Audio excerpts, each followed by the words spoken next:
Hello and welcome to OCU TV 22's News on the Twos. I'm Jamison Keefover. And I'm Nicole Waltman. Thanks for joining us today. Here at News on the Twos, we'll keep you up to date on all the campus news you need to know.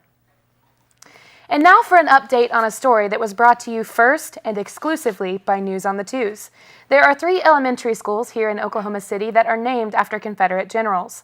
In the wake of the Charlottesville riots, we went to school and district officials to ask whether there were plans to rename them. And they told us no, the issue had not even come up. Since then, however, the school board has voted to change the names, which they say could cost around $40,000. Last broadcast, News on the Twos told you about an issue with accusations of racial profiling on campus. Miguel Rios joins us now. Since then, this has been addressed, right? Yeah, Jamison, that's right. The ordeal started when 2 officers entered a student's dorm at 2 in the morning. The officers were investigating property damage in a parking garage on campus late that night. PD said they were looking for 2 black suspects. The student who ended up accusing the officers of racial profiling, his car was the last one to go into the garage that night. Broderick McCorders declined an on-camera interview with News on the Twos, but he did tell student media that within days of the incident, he met with the police chief and later with President Henry. He said he appreciated the president's concern and the fact that he brought the matter to light. Henry released a statement after completing an investigation, saying the officers should not have entered the student's room at 2 in the morning, but that there was no evidence of racial profiling. That's a tricky situation when you're saying there's no evidence, because of course, just because there's not any evidence doesn't necessarily mean that it's not racial profiling. Henry did meet with the Black Student Association to discuss and listen to their concerns. He was very open-minded, actually. He listened to everyone's concerns, you know, he engaged in conversation with them and everything, and so I think it was a success in terms of that, you know, the overall goal was achieved. Lattimore said he's going to meet with the police chief to talk about what steps will be made to avoid situations like this in the future. The BSA also dealt with what officials called a bias incident, when their event posters were ripped down earlier this year. But Lattimore said something good has come out of it all. So it's crazy how it's kind of turned into a blessing in disguise, because now we've had so many things that have been addressed, you know, especially with the president coming to the meeting. He got a chance to listen to the concerns that students had. President Henry released a statement about the investigation, saying the officers who were the subjects of the allegations have been placed on restricted duty, pending the completion of additional training. All right, thanks, Miguel. Well, a hashtag is raising awareness about sexual assault. The Me Too movement began nearly a decade ago, but has recently been brought back to life by actress Alyssa Milano. She tweeted using the hashtag #MeToo, talking about sexual assault and harassment allegations facing Harvey Weinstein.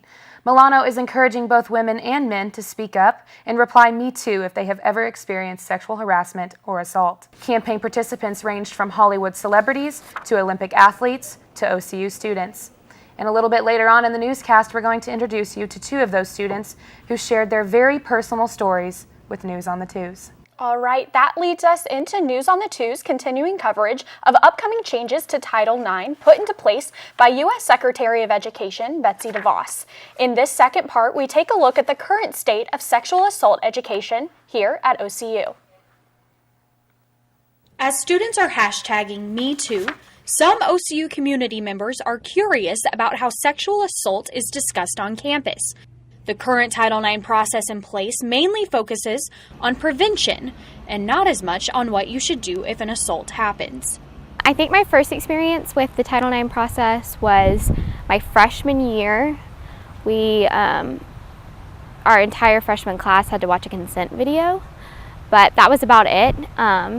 No one ever taught us what to do if you actually have an incident occur. And the truth of the matter is that we don't live in a utopia world. Sexual assaults occur. I would love to say that we can eventually get to a point in our life where it won't, but that's just not the truth. So we need to teach people how to handle themselves when the situation occurs.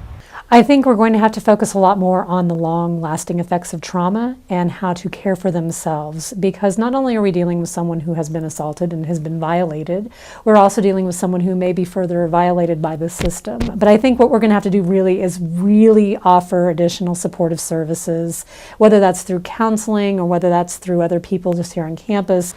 Last year, an OCU-specific consent video was made for freshmen, but it still ends before giving any information about what to do after a sexual assault happens.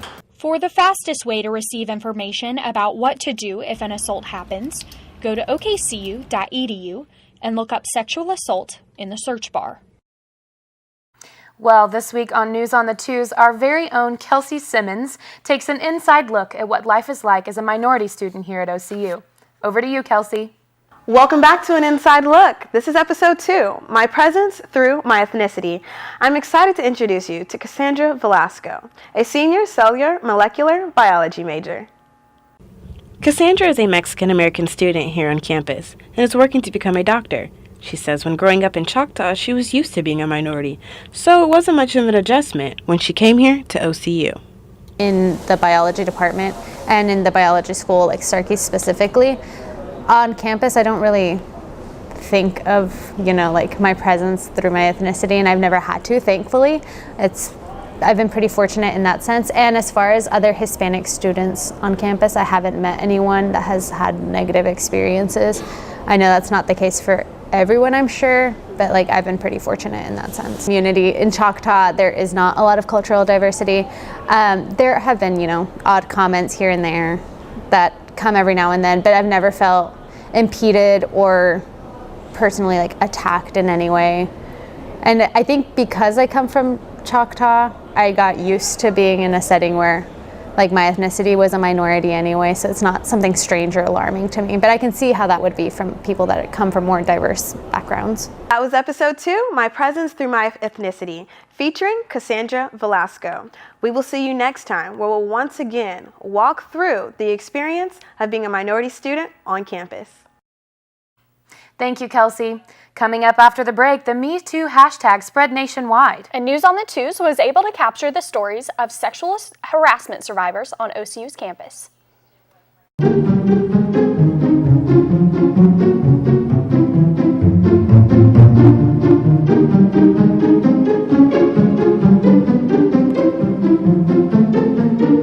Oklahoma isn't your room.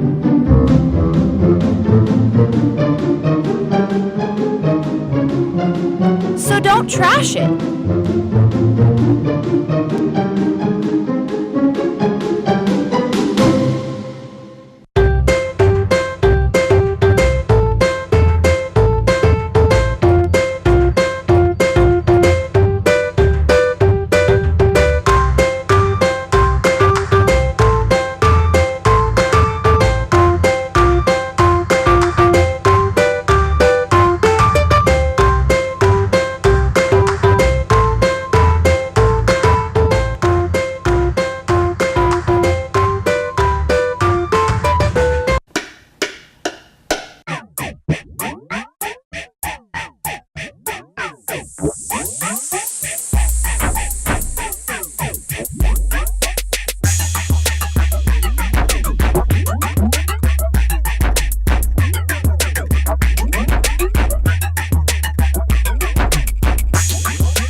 OCU is that open shot to a winning goal. Countless rehearsals for one flawless routine. Learning to serve before trying to lead. Learning a language everyone can understand. OCU is Me. Me. Me. I'm OCU.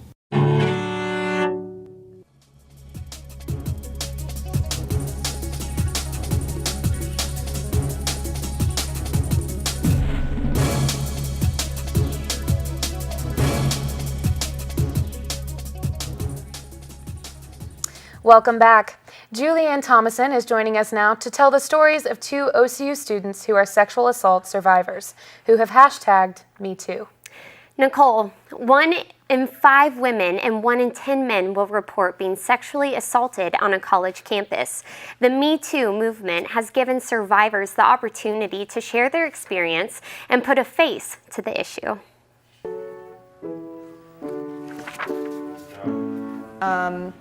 On my third day of actual classes, he was in my room and he tried to rape me.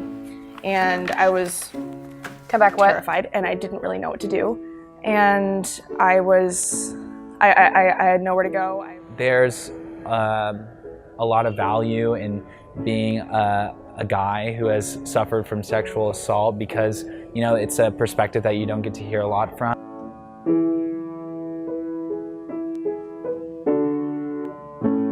There were a lot of people saying, oh, one time someone said she's too fat to be raped. And one time someone said she's too ugly to be raped. And someone said he would never do that. And there are all these rumors and all these excuses. And there shouldn't be any excuses. Like, it was such a terrifying thing for me, especially on the third day of school. And I felt so, like, scared. And when I actually joined the sorority that I'm in now, they made me feel heard and they helped me go to Title IX, which was amazing.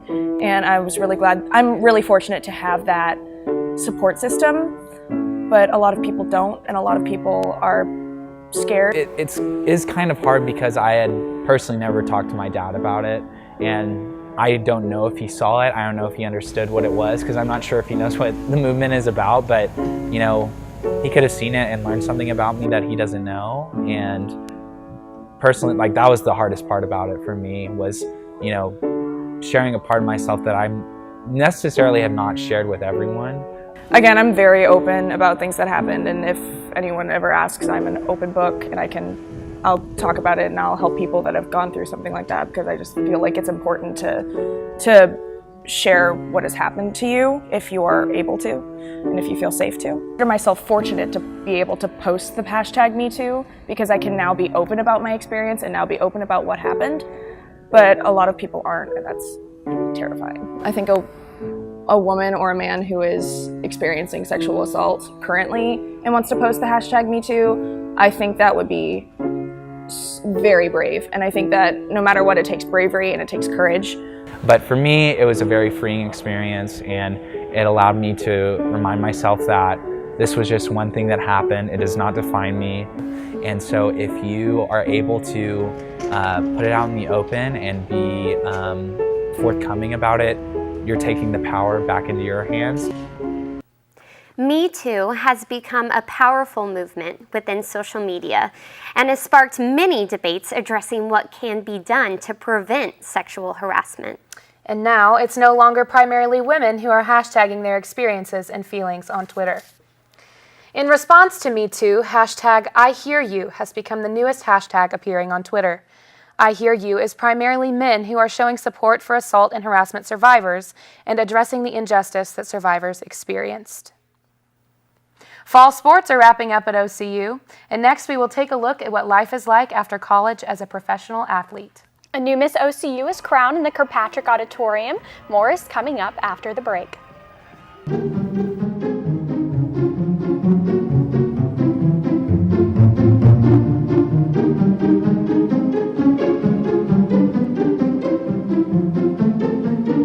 Oklahoma isn't your room.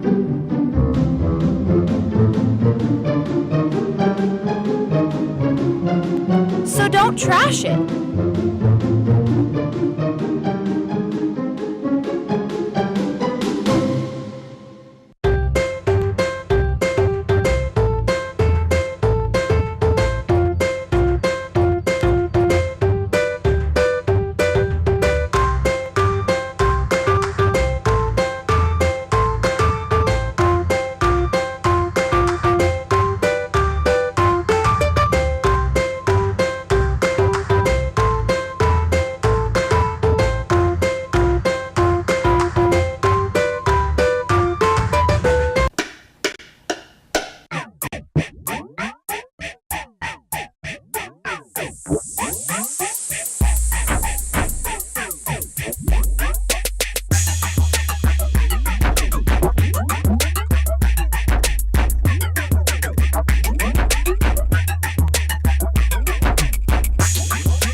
OCU is that open shot to a winning goal.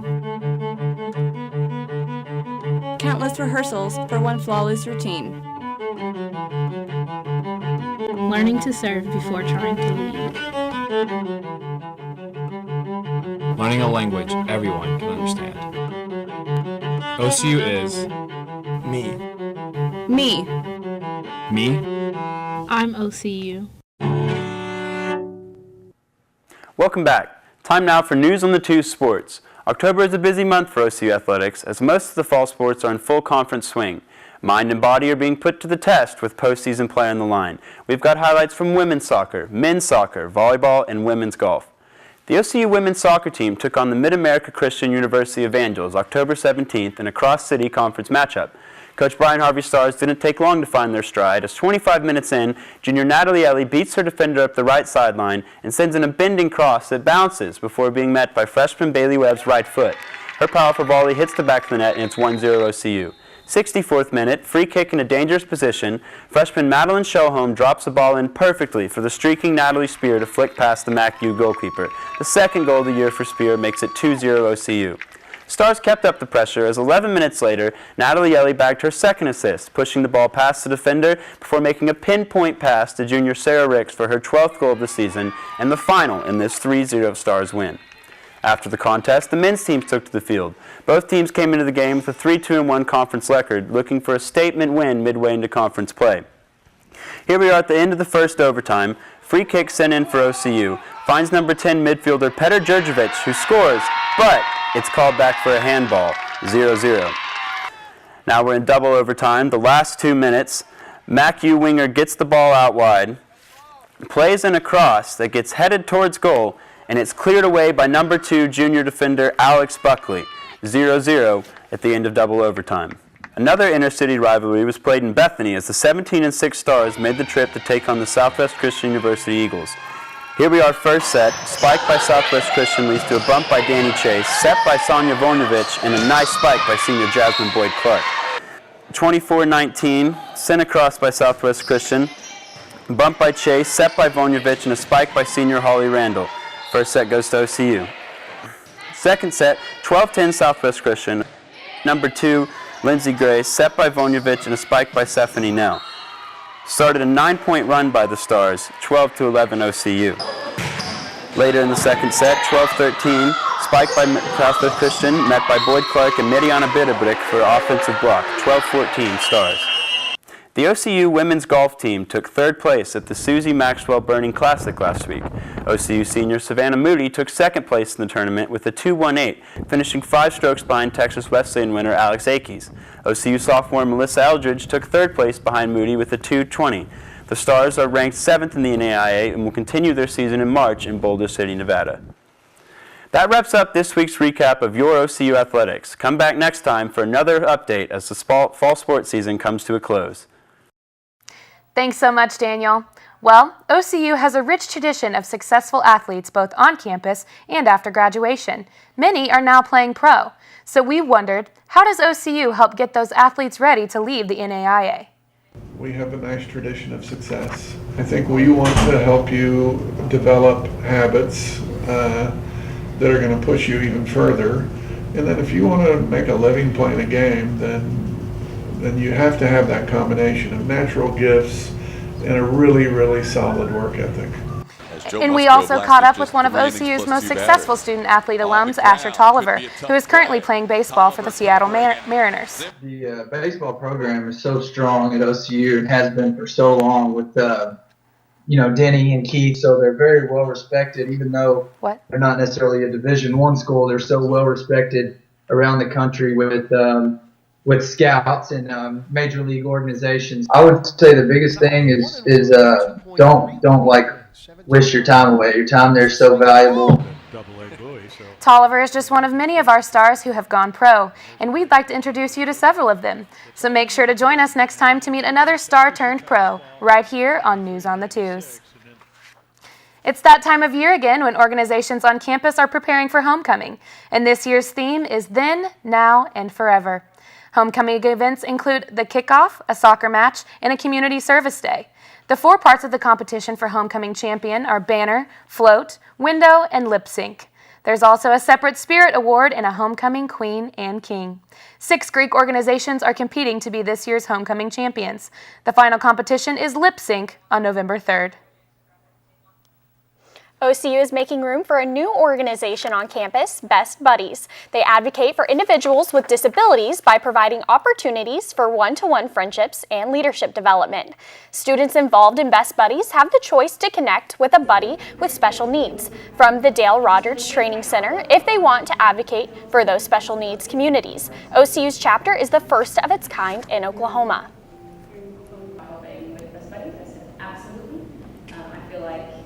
This moment it's not what they're seeking. That crime commitment, or you just will be matched with, you may even if you decide to be a buddy.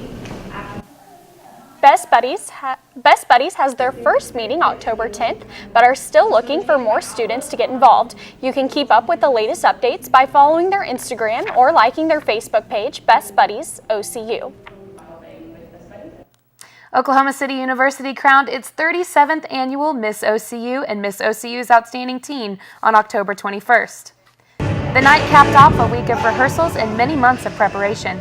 Senior vocal performance and economics major Maggie Bond won Miss OCU and received a full year of tuition, a nearly $30,000 scholarship. Bond will represent OCU in the Miss Oklahoma pageant in June. Well, thanks so much for joining us again on News on the Twos. If you'd like to check out more work from our broadcasting students, you can head over to our YouTube channel. And for more news, go to mediaocu.com. See you next time.